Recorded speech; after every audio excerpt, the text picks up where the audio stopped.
अस्सलाम वालेकुम सामीन ज़ेवकार।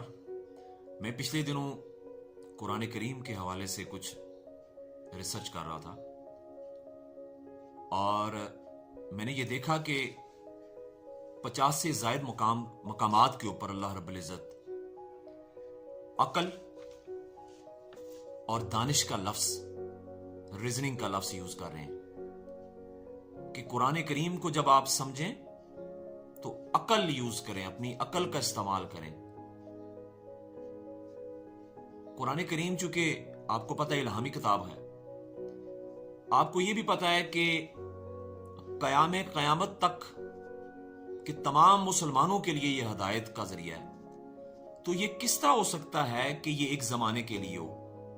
कितने जमाने गुजर गए, कितने जमाने आने वाले हैं। तो अगर तो ये ऑब्सलीट हो जाती, खत्म हो जाती, तो फिर मुझे ये बताएं कि इसके अंदर जो दलाइल हैं, जो चीजें इसके अंदर अल्लाह रब्बुल इज़्ज़त ने वाज़िया की हैं, उनकी हिकमतों का हमें आए रोज कैसे पता चलता। क्योंकि देखें, आज ऐसे ऐसे स्कॉलर मौजूद हैं कि जो आपको कुरान करीम की हिकमतों से इस तरह बयान कर रहे हैं कि वो जब ऐसी हिकमतें बयान करते हैं तो आपको लगता है कि ये जैसे हम ये अभी सुन रहे हैं, अभी इसी जमाने के लिए है। तो मैं देख रहा था सूरह बकरा की आयत 185-86 के अंदर, चूंकि वो तो आप सब ने सुनी है, अल्लाह रब्बुल इज़्ज़त रोजे का हुक्म देते हैं, वो इसकी फर्जियत और हिकमत बयान करते हैं। लेकिन इसके फौरन बाद आयत 85 और 86 के फौरन बाद जो अगली आया करीमा है, उसके अंदर अल्लाह रब्बुल इज़्ज़त फरमाते हैं दवा क्या है और इसकी कबूलियत और इसकी कुर्बत का जिक्र यहां पे हुआ है।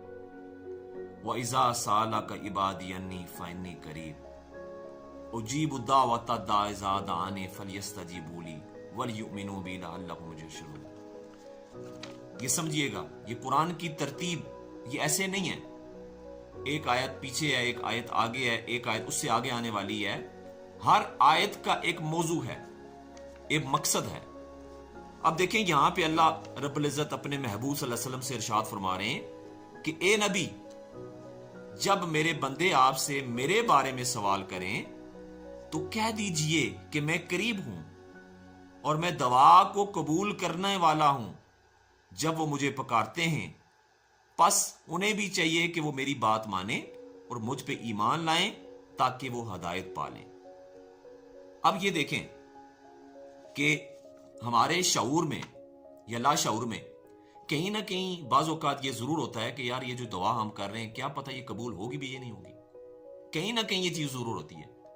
अल्लाह रब्बुल इज़्ज़त अपने महबूब के जरिए हमें ये बता रहे हैं कि इनको बता दें।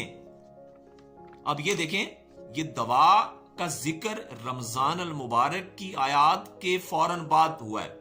इसका मतलब समझें, इसकी इंपॉर्टेंस समझें, इसकी हिकमत समझें कि रमजान अल मुबारक के अंदर दवा की कितनी बड़ी हिकमत है।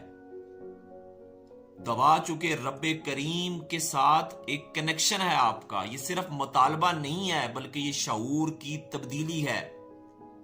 वो दवाएं जो बाज़ औक़ात देर से कबूल होती हैं, उनकी क्या हिकमत है? वो हमारे सबर, हमारे यकीन को मजबूत करने की एक दलील है।